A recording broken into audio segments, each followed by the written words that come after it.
Mãe, tem café?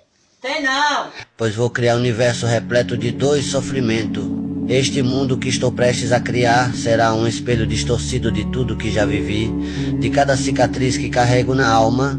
Vou dar vida a um universo onde a felicidade não passa de uma lembrança distante, uma sombra fugaz que nunca se materializa. Neste universo, as pessoas que me fizeram mal estarão presas em um ciclo interminável de dor, lutando contra forças que não podem vencer.